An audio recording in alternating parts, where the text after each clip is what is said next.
Good morning anyway. It is my great pleasure to introduce today's distinguished speaker, Professor Kent E. Calder. Kent is world-renowned, as you know, the scholar of international relations and a professor of Eastern Asian Studies at Johns Hopkins University. He is currently director of the Reischauer Center for East Asian Studies at Johns Hopkins and has served as a special advisor to the U.S. ambassador to Japan, as you know. His expertise in East Asian politics and economics is widely recognized, and his contribution to the field has been instrumental in shaping an understanding of the region, this area. He has authored numerous publications in Japan, on Japan, China, and the broader Asia Pacific, including his latest book, Supercontinent, The Logic of Eurasian Integration, which has been praised for its insightful analysis of the new emerging global order. Quite uncertain, at least to me and to us. His insight and perspectives are highly sought after by policymakers and scholars alike, and I have no doubt that today's lecture will be a thought-provoking and engaging discussion of some of the most pressing issues facing the world today. Please join me in welcoming Professor Kent. Thank you. Well, thank you very much, Kyoshi, and I have to say it's wonderful to be very much among friends here and also at GRIPS. Years and years ago, 1997, I guess it was, while I was in U.S. Embassy Tokyo. I can remember, being here, sitting in an audience here at GRIPS as Gotoda-san inaugurated and Prime Minister Nakasone the GRIPS when it was founded originally. And, that's 25 years ago. It's gone awfully fast, but it's wonderful to see how GRIPS has evolved and the high quality of people that are here. And I'm also honored that, of course, many of them are people that we've worked with in the past. I have to congratulate you also, of course, on the health policy dialogue that you're leading together with Hiromi.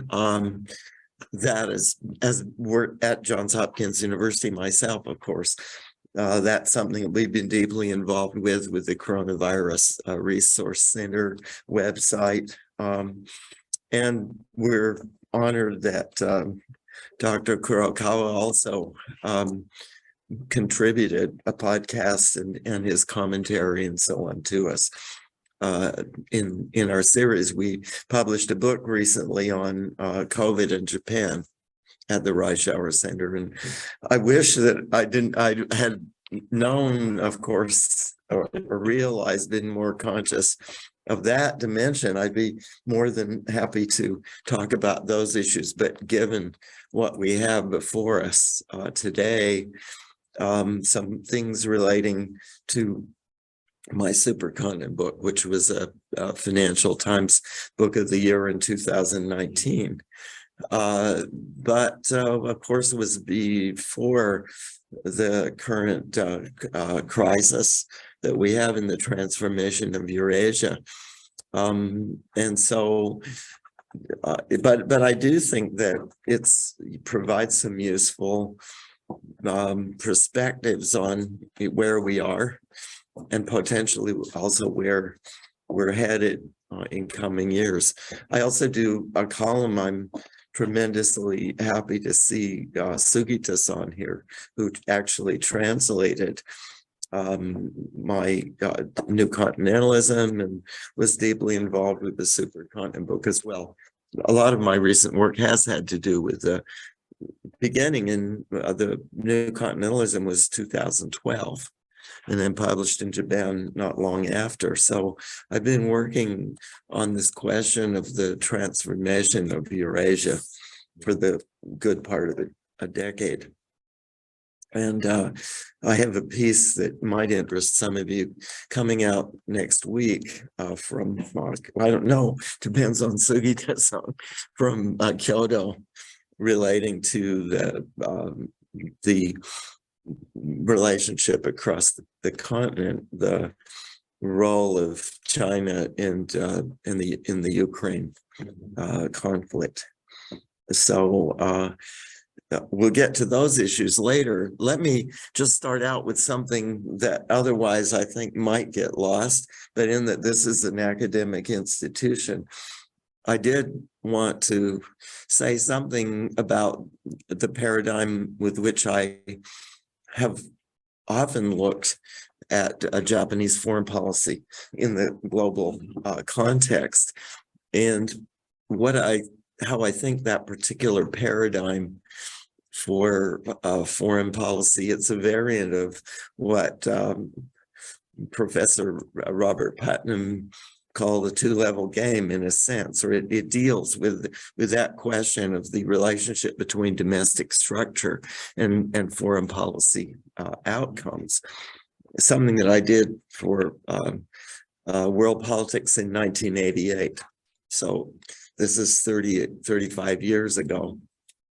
And it's been probably, I guess now, supercontinent, and some of the work I've done on Eurasia's transformation has also been noticed. I think that in terms of my work on Japan, that's one of the more, probably the one that's been cited the most. It's the notion of Japan as a reactive state in foreign policy, which I think is actually quite it's important both theoretically and also in policy terms, in that we have a policy audience here. I just probably should say a word about that. I think in Russia, in China in particular, sort of the notion that Japanese policy is a function of something that's conceived in Washington, or that almost mechanically follows on from Washington strategic designs, is quite common. And my argument, I think it's been characterized as being in that genre. I do think it's something rather different.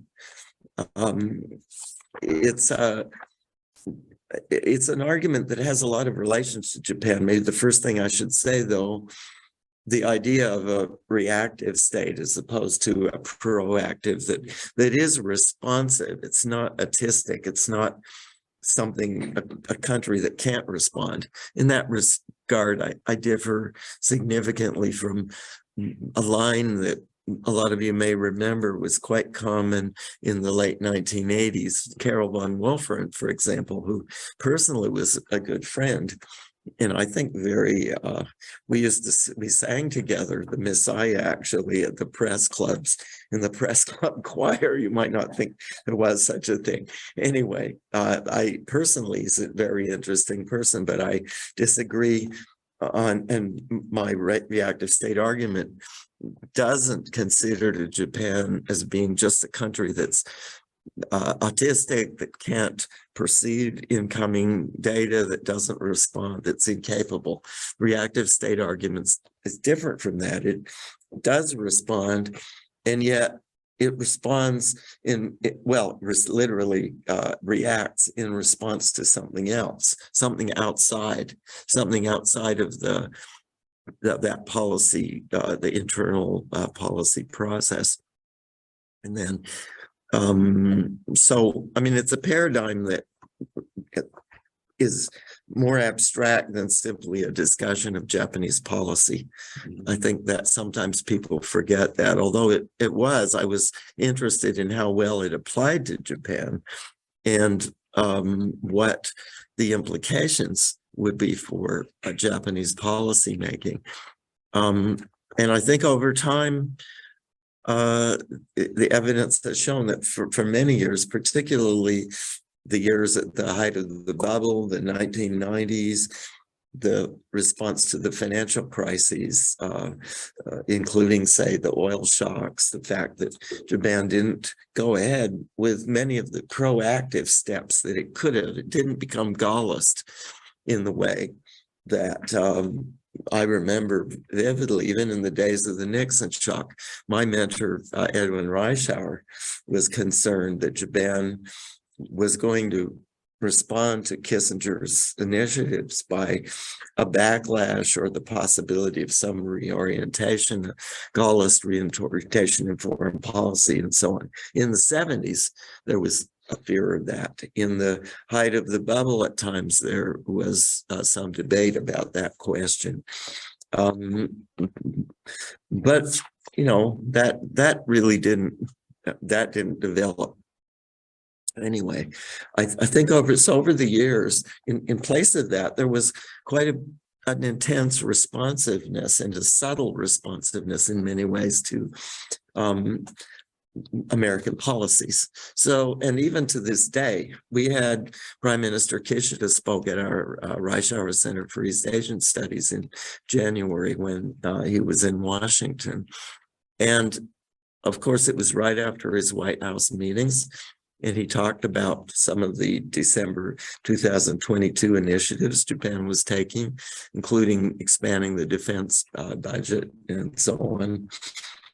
And, you know, I think there, to some degree, there was an awfully lot in what he said that, you know, does resonate with this notion of a reactive state in foreign policy. So over time, I can certainly see continuities. That said, and again, the argument is not about a particular state. It's really a paradigm. How do we think of nations in general in the world? And the question is really how well it fits Japan. And my short answer is, you know, there still are a lot of ways in which we can see that kind of a responsiveness, not only to Washington, occasionally it's to other places. It was in a way responsive. Washington was the core, but to NATO in connection with the early stages of the Ukraine war, I think. And you know, there are times it's been responsive to China or even some initiatives. We have the recent agreement between Korea and Japan, which I think certainly was responsive to some of the willingness of the Prime Minister or President Yoon in Korea to be conciliatory. That said, and this is a point that I really think needs to be stressed, and in the context of what we're saying here, and the perception that I think particularly it's common in Russia, I think it's common in China, it's not only there, and Americans too, that Japanese foreign policy is kind of just a reactive or a mechanical sort of response. I think, and I do think that there's been a very important structural change. And many of the people in this room, certainly Michishita-san, has been involved in this directly. It was particularly under Prime Minister Abe, but not, and I'm not talking just about sort of hawkishness in some crude sense. I'm talking about institutional changes, the rising strength, the numbers. I can remember back in the early 80s, you had Soridai Jinicho, you know, prime minister secretaries from METI, Foreign Affairs, and some police and so on, but there were very, very small contingent in the Conte. If some of you remember the way it was before, of course, the new Conte was created, the staff has expanded very sharply. It's become much more sophisticated. The numbers have gone up greatly, and not only on secondment from the ministries, but also out of the academic world, out of Kanehara. Well, he was out of, I guess, Ministry of Foreign Affairs originally, but academics coming in, a broader range of ministries, expanded very substantially, deputy chief cabinet secretaries expanded, and so on. And so another of our SAIS alumni, Shinoda, Professor Shinoda, but International University book called Koizumi Diplomacy. Koizumi Gaiko, that some of you know, that I think shows, talks a lot about those institutional changes. So there's been that. And then, of course, also there was the fact that the chief cabinet secretary became more intrusive in making appointments and controlling appointments in the ministries. So the linkage between the Conte and some key ministries, of course, defense being one of the main ones, has become much tighter than it was, say, a decade or certainly 2 decades ago. A lot of this began with Prime Minister Nakasone, and Koizumi, of course, and then Prime Minister Abe, the people with very long tenures, and their leadership as well had something to do with this. Outside of the Conte itself, we've also seen, of course, a shift in the early 90s in the electoral system, more role for single-member constituencies, which has tended to reduce the role of factionalism. The factions have been transformed, and some, like the Sewakai, of course, Sewakai has its problems in staying coherent now, but it is, you know, that in other words, what was Prime Minister Abe's, the one that he was leading over the last, since Prime Minister Mori, that's 20 years, it's grown sharply and become much more influential. So there's those kind of structural changes in the political world. If you take intelligence, I think there's no question Japan's intelligence capabilities are significantly greater, both on the technical side and then in terms of the personnel and also the relationship to the Prime Minister's decision-making processes. So what I would say is that there is the raw material for a proactive Japan, which is capable of doing more than just being a cash register for Washington. There's that dimension which has become more important. Now, it's been overstated, I think. Factionalism still is there. The capabilities, the global reach, obviously, of U.S. policy and U.S. capabilities are still greater in many ways. So it's some niche areas or some areas where Japanese proactivity is more important than others. And those who sort of question the reactive state idea, I think, have tended to stress those areas. But I would tend to agree that there's an evolution. If you take security policy, of course, we have a ministry now. The defense ministry is independent, which wasn't previously true. The Japan's involvement in the region, it has been, of course, large. Japanese ODA has been half of ODA to most of the nations of ASEAN, and that's continued for a long time. But at the margin, certainly insecurity, for a lot of the reasons I've been talking about, Japan has become more capable of being proactive. Of course, the reactive state argument simply says that, you know, Japan tends to be reactive. But I think one really needs to recognize that in some cases, it means it's very hard for it to be strategic. Over time, if we go back to the oil shocks, for example, I think that was very clear. But its capabilities of being strategic, as I've said, have increased. But still, you know, and the sectors I would stress, and they were really what I worked on, you know, like, for example, Mijishita-san or Mike Green, who also was one of our SAIS alumni, they worked more on the security side of things, which is where I think you can see the proactive tendencies and orientation strength rising more. More of my work has had to do with finance and the political economy of financial decision making. And in that area in particular, it's partly the disposition of the Ministry of Finance. It tends to be more of a status quo oriented.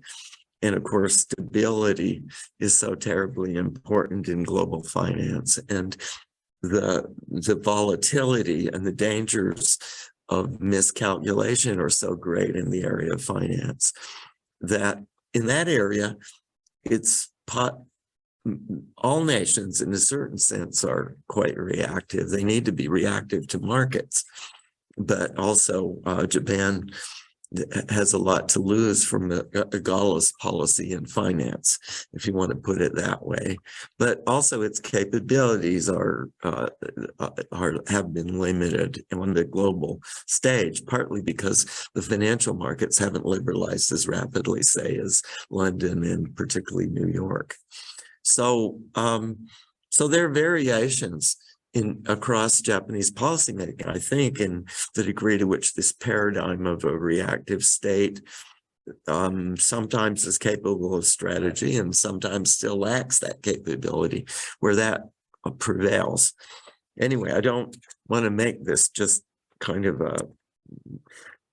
a discussion of an arid academic subject, because I know that probably the greatest interest that people have here is, the transformation of Eurasia itself in the context of the Ukraine conflict and Japanese policymaking very recently today. I think what I've said does relate to the, more proactive capabilities, but particularly on the more on the security side than on the maybe the finance side. I guess I should point to one other thing, as long as I'm talking about proactive, that I think should give people pause who depreciate Japanese diplomacy too much. And that is that there have been some initiatives that Japan has done that were quite proactive, and actually that the United States has taken on board, that particularly during Prime Minister Abe's tenure, but I can see some glimmerings of ideas from the Kishida administration too. To be concrete, first of all, of course, the idea of Indo-Pacific, which was initiated by Prime Minister Abe in a speech in Nairobi when 2015-16, of course, prefigured by his speech at the Lok Sabha during his first term as prime minister, that another person who's a good friend of a lot of us, Taniguchi Tomahiko, helped to put together.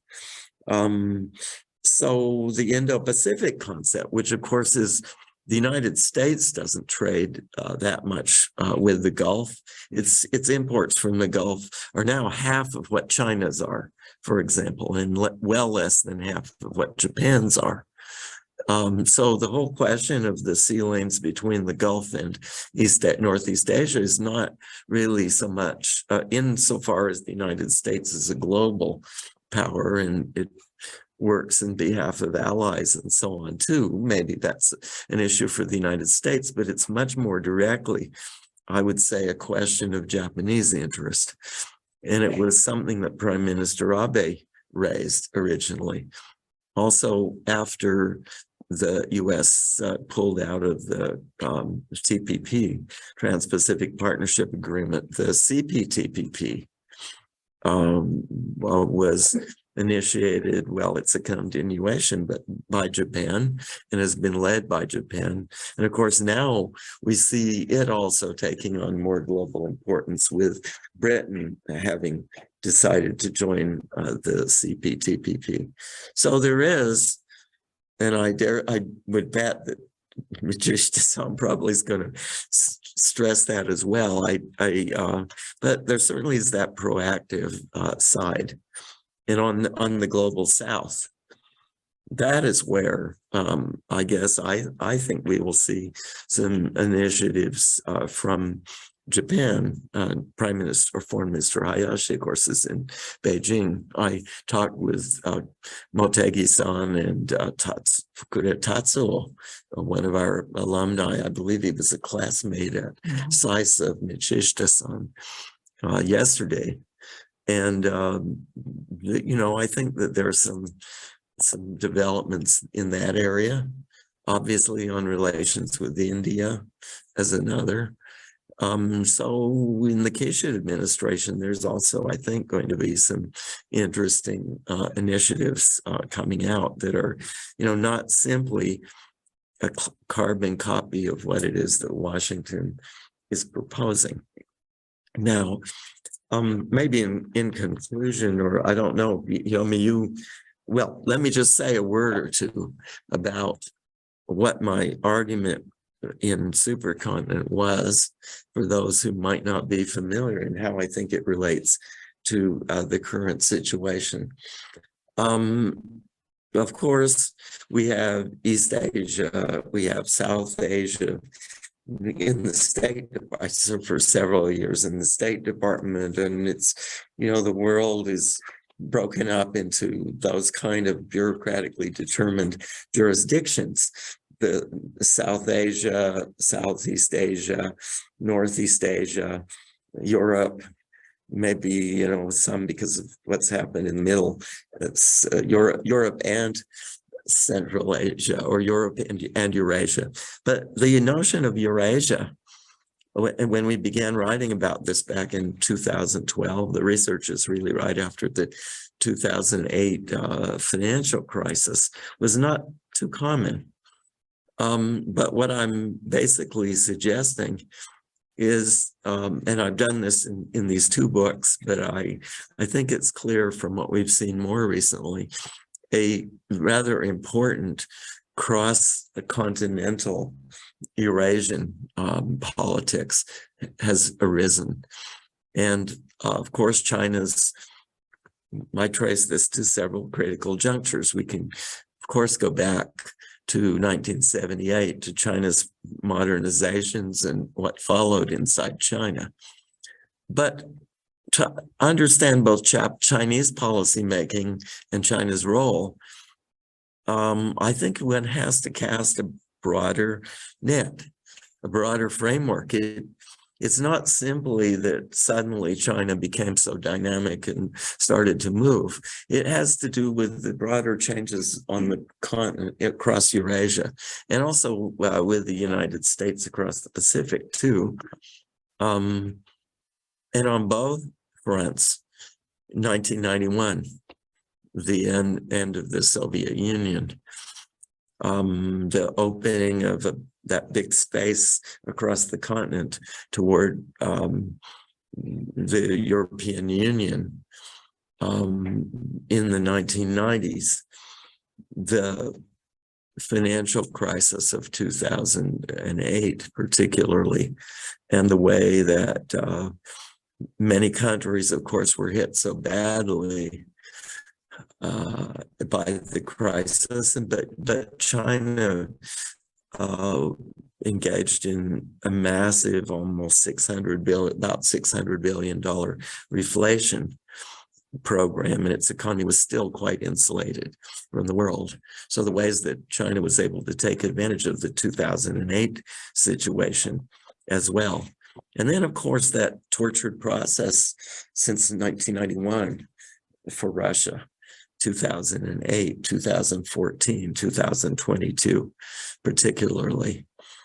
So the Eurasian geopolitics is a subject that for so long was dormant, and, of course, now, as we can see so clearly, we can see it certainly in the back and forth, the 30 some odd times or whatever the President Putin has met with President Xi, or in Prime Minister Kishida's recent visit to Madrid, and also President Yoon to the NATO summit, the relationships that began developing under Prime Minister Abe with NATO across the continent.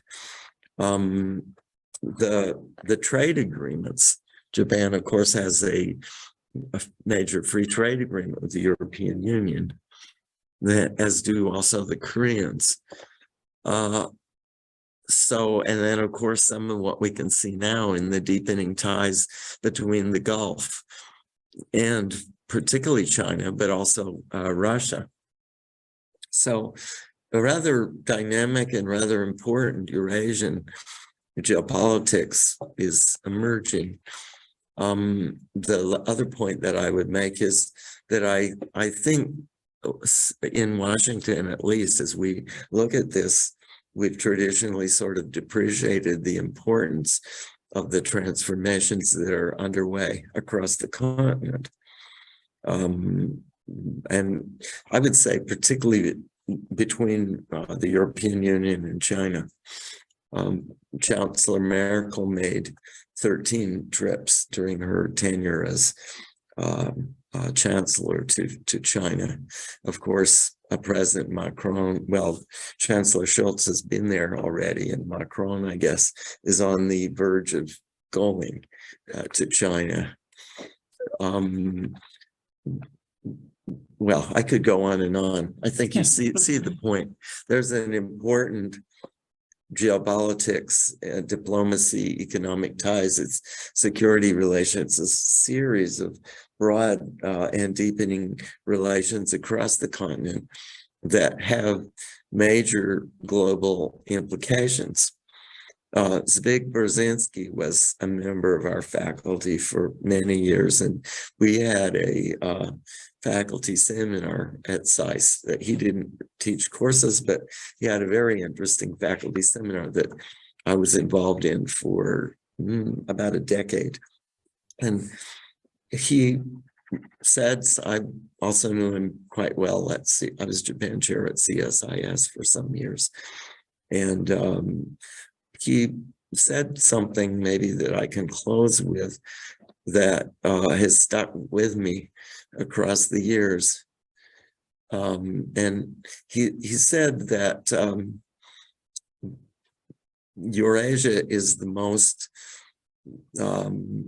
largest continent in the world. And he went on, this was in his 1998 book, I think, The Grand Chessboard. It's the largest continent in the world. It has huge raw materials and X, Y, and Z, but it's too divided to be one. And that, of course, if one looks at the last decade, there are ways in which the continent certainly has become more interactive. Of course, it has deep divisions within, but it certainly is. I don't think this is the world of big Bill Emmett's rivals. Some of you know the editor, longtime editor of The Economist, Bill Emmett, did a book maybe 15 years ago called The Rivals, and about India as one sort of big lumbering rival, and China as another, and Japan. It was about the major countries of Asia. I think we're into a somewhat different world that has major global implications. So maybe with that, and global implications, but Japan is a significant player in that, particularly because it is not simply a reactive state, although there are reactive dimensions, both strategic and non, that still exist. So I look forward to people's thoughts. All right. Okay, so let's, we have only one PC here, so can I move quickly to Dr. Michishita? Oh, okay. What is just Let's be on the screen. yeah. Yeah, okay. Okay, thank you very much, Professor Calder, for your presentation. Just before I provide some comments, let me say a word about SAIS and GRIPS. I studied at SAIS and teach at GRIPS now. There are a lot of similarities between the two schools. Both of them are graduate school only school, right? Both of them are highly international. We have a large number of international students, SAIS has, and actually 2/3 of our students at GRIPS are from overseas. And also we are kind of standing at the crossroad and moving into a new era. GRIPS celebrated the 25th anniversary, as you suggested, last year. And now we have a new president, Professor Hiroko Ota, who served as a minister of economy and fiscal policy under the Abe administration. SAIS is moving its campus from Massachusetts Avenue to the capital. Yeah, area. I was going to say that. Yeah, Glad and you- unfortunately, I cherish my memory of studying at the Nietzsche building and the Rome building, which we are going to lose. So it's really sad, but it's a good news that SAIS is kind of moving into a new era to prosper more. So I would like to see the two schools, kind of further deepen the cooperation going Yeah. forward. I agree with that. Thank you. And with that, let me give you one comment. Well, you said how Japan has become proactive, and that's a sort of a good thing. But we can be critical of what Japan is doing. For example, we are becoming more proactive on defense. We are sort of doubling our defense budget, and that's good news in order to maintain the balance of power in this region, especially across the Taiwan Strait. But how are we doing this? We are just throwing money at it, right? When our economy is going, like the government is going bankrupt. If you take a look at the government debt, it's more than 260%, whatever, it's huge. And also, we have not been able to take care of this aging problem, well, certainly the defense budget is increasing, but the self-defense forces are having a hard time maintaining the troop size, right? And probably going forward, Japan might not be able to maintain its economic power, right? So, okay, we are becoming more proactive in taking care of pending issues, but it seems to be failing to address more fundamental issues. Why are we not being able to address those fundamental issues?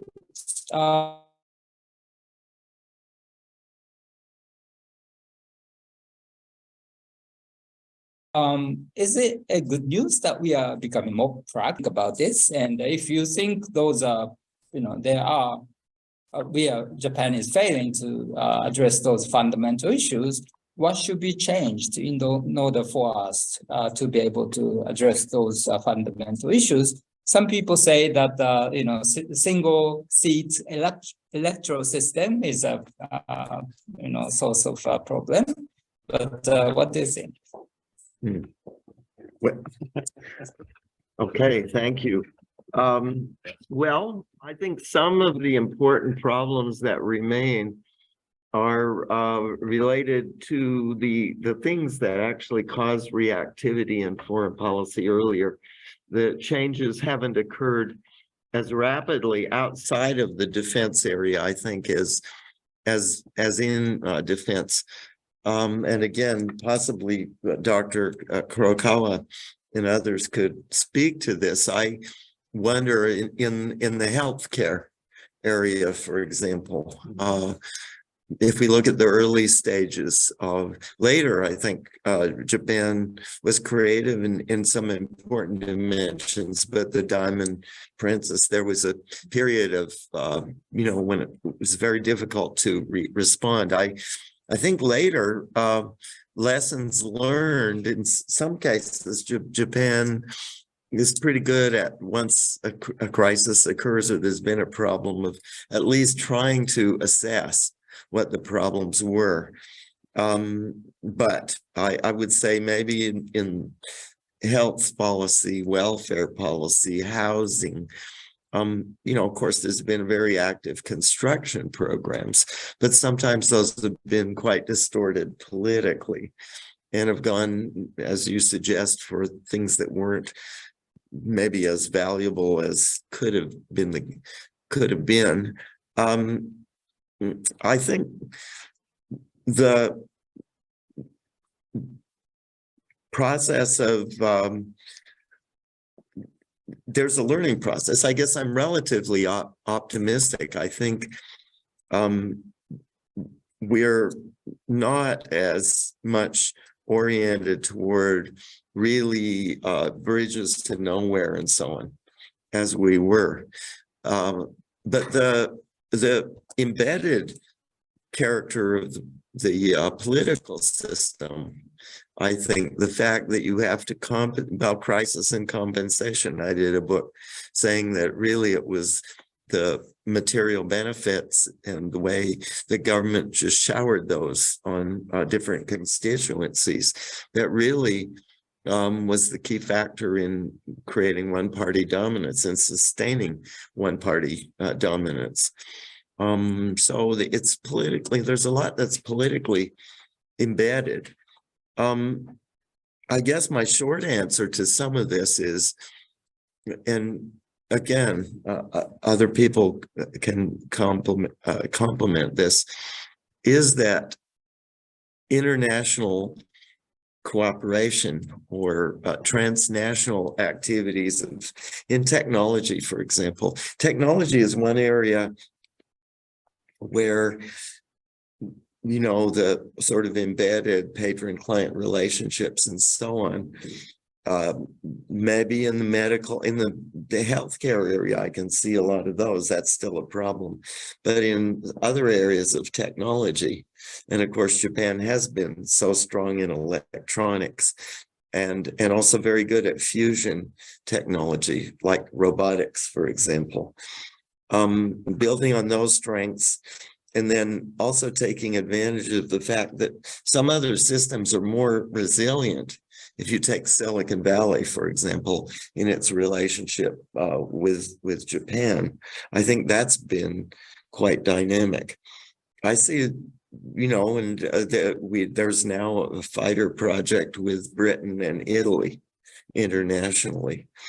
And there's all kinds of things, both civilian and defense related between Japan and the United States. So the international side, I think, particularly on technology, Japan has resources. It has some of the basic technology, very good, like in materials research, for example, very strong. If you can sort of finesse the domestic stovepiping by international agreements, for example, former Ambassador Roos, he's now back in Silicon Valley, ambassador to Japan, John Roos, but running a large project that involves Toyota and several Japanese companies who provide financing, and then they tie up with Silicon Valley firms. You know, that sort of transnational innovation, that's just one part problem. But I guess finally I would say, you know, reform, I mean, the concept behind new capitalism, insofar as it goes, a lot of it just throws money at things and so on, but on innovation, stressing innovation, probably trying to get higher wage increases for a range of, you know, workers, reducing income inequalities. The basic ideas, I think, under new capitalism of, you know, it's not really new. Some part of this is from Prime Minister Ikeda back in the 60s, and some of it, it's not what should I say, neo-realist kind of Abe. It's different from Abe's approach. Anyway, I don't think the ideas are bad, but some degree of deeper international cooperation and probably some degree of political stability, I think are, you know, those would help. There's a lot to reform. Thank you very much. Thank you very much. So we're open for questions to go with this. So speak on the issue. Is this on? Hi, I'm Nancy Snow. I'm an academic and Yeah, good to see you, Nancy. I know we you. interacted before. I have a bit of a puzzle in my head because I spent 20 years teaching in the United States, and it has to do with this question of increasing the defense budget. And Japanese companies involved, but many of them are really reluctant to take a public stance in support of involvement with defense because of the pacifism sort of heritage. It's part of the cultural DNA here, going back, of course, to post-World War II, 70 plus years. And likewise, universities here don't really want to touch all this investment now that's in circulation. So and two, living here, I don't see self-defense force folks in uniform. You know, when I go to Israel or the United States, you often see the armed forces and they're given, upgrades on the airlines. So I just wondered, what's going to happen with this increase in the budget, all of this rhetoric about taking on the NATO standard, and yet the industry and the academy aren't in lockstep with this. So thank you so much for your work and what GRIPS is doing, because GRIPS is an exception. I think, to this. Yeah. Well, thank you, Nancy. It's good to see you again. The first thing I guess I would say is that but there's just a little bit of smoke and mirrors, I think, in some of the especially the budget increase that was announced. Of course, Japan has faced pressure from the Biden administration and others, especially in the middle of the war like this, to expand defense spending, and with the issues Taiwan and so on looming out there. Now, I don't think the increase is quite as large or as sudden as it's made out to be. 2% at one, sort of roughly 1 up to 2%, but it's over a period of what, 5 years? 5 years. And it's that's really one double. It's like exactly 60% increase. That's right. So there's also the fact that there's accounting changes, including pensions, military pensions, and things like that, that in most countries from the beginning were included in defense spending, but haven't been in Japan. I think partly to defray some of the potential backlash on against an increase. So, so there is that aspect. But I think this is a matter just of there still being some, defense allergy. It takes a while to overcome that. And this is another reason that we've often had this pattern of reactive announcements, and also some difference between the actual declarations, which tend to be quite reactive. In other words, let the United States put the pressure on or make this, press for some change. And then the domestic response, which has been, I think Jerry Curtis had a good point. He talked about the refractive nature of some reactive policy making. You will transform it domestically, a little like judo or something like that. Use the power of the other side and to get what it is that you want. There does tend to be some of that in Japanese policy making, but it's partly because it's been so sudden, the pressures and then the decision. I think of course the war itself, and then pressures on Prime Minister Kishida, and he didn't have a very strong domestic base. it's getting stronger. I think that contributed to, something that wasn't totally formulated. It was sort of a sudden response to, pressures that had been building. So you've got a good point there.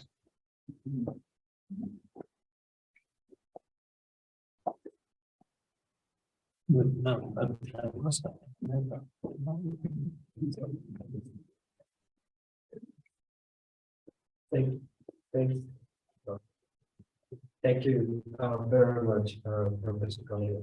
I'm so glad to hear from you that Japan is changing its nature of the country to become a proactive country. I wouldn't overstate it. Could you identify yourself? My question is that for which is Japan should become proactive?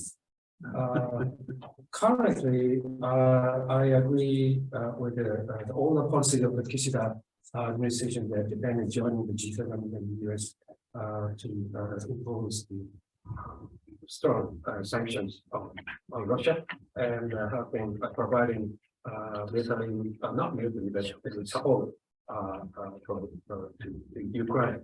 But beyond that, war in Ukraine, what should be the goal of the Japan to become a productive? Just to become more of a kind of the countries which has the universal democratic values, such as US or UK, or in some other ways, such as the, so to speak, the bridging the countries of the G7 nations or the Western nations and global South, because the global South is now the imagined as a big block of the country which is actually placed in between. So first, to solve the war in Ukraine, or to get some kind of tangible or sustainable ceasefire and solution in the world, we need to get the global South to bring our side, and beyond the after the war in Ukraine, to build a more sustainable and peaceful world, we need to again bring the global South. Also, not China or Russia. So what is the what can we do, Japan, to do that as a proactive country? Yeah, well, I think you presented a very important question. And of course, as I think you all know, Sugita-san is a distinguished commentator. He was the chief of the commentary editorial board of Calder News, and I've always appreciated his translation of the new continentalism and commentary on supercontinent as well. I implicitly, I'm sure what you're saying is that being proactive is not simply a matter of, say, expanding military spending or becoming more strategic in political military terms. I think there's a really important distinction in that regard between the Abe administration that was oriented in that direction, particularly, and the Kishida administration, which does have, I was quite struck in his comments, Prime Minister's comments for us in Washington, at the emphasis that he placed on Global South. I was about to ask, I prepared some questions for him, and I was going to say something in my introduction about the Global South, but some of the commentary about back from Tokyo was don't say anything about that. It turns out that the Prime Minister himself did emphasize that. He talked about India in particular in considerable detail. and the importance of India. Must have talked about 3 or 4 times. And then he talked about energy, and he talked about environmental, he talked about food. And of course, those issues relate very much to the global South. I think he said, I did mention investing healthcare, but of course, also along those lines. I think the Kishida line, just as Prime Minister Ikeda, after the security treaty crisis of 1960, was on a very different line policy-wise from Prime Minister Kishi, who, you know, revised the security treaty in 1960, but then faced the crisis. And, you know, there's a parallel to the transition that's occurring now. I guess, I mean, I am inclined to think that we're moving a bit into a new era, as, you know, everybody wants to do something new, but I think Prime Minister Kishida does want to your point, to do something new, and it relates to global South, energy, environment, India. Of course, there's the summit coming up, and it's sort of shadowing a little bit to the what should I say, dovish isn't the word for it exactly, but the more human security side of the, you know, the line that the United States has been stressing. So you all, you have it. Short question, Robert Bujarek. I'm honored to be a former student. I have a question, maybe you can enlighten me, is I know where the global north is. They're all developed liberal democracies that are allied with the US. I'd like to know who the global south is, because they're very rich countries, very poor, they are functioning states, states that are not, that are family businesses like Saudi Arabia, states that are failed, states that are US allies, states that support Putin's aggression. So who is a global south? I'd like to enlighten me, because you're the expert. Well, you ask a very good question, as you always have over the years. We did a scenario, a G7 scenario, and Robert was the US Secretary of State. Bob Putnam and I did years ago. I think that it's something that probably it's a matter of strategic ambiguity for the you know, Prime Minister Kishida. That was my impression. The country that he did talk about and that he came back to time and time again was India.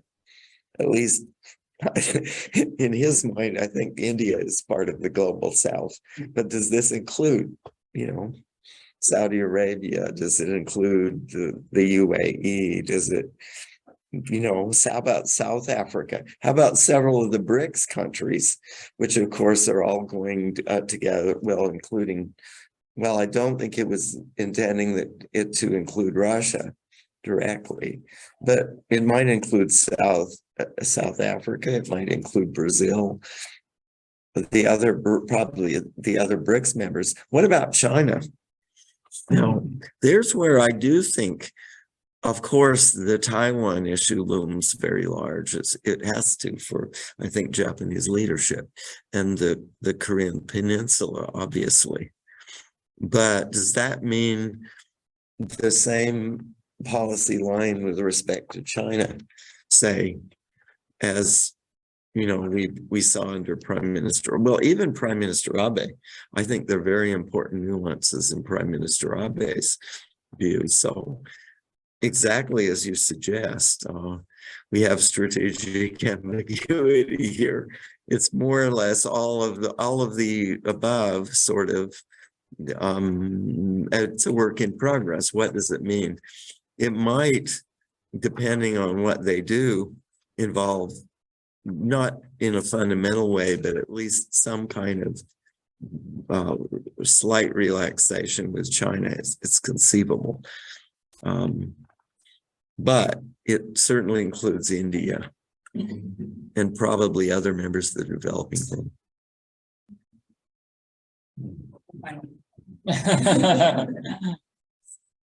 What is it?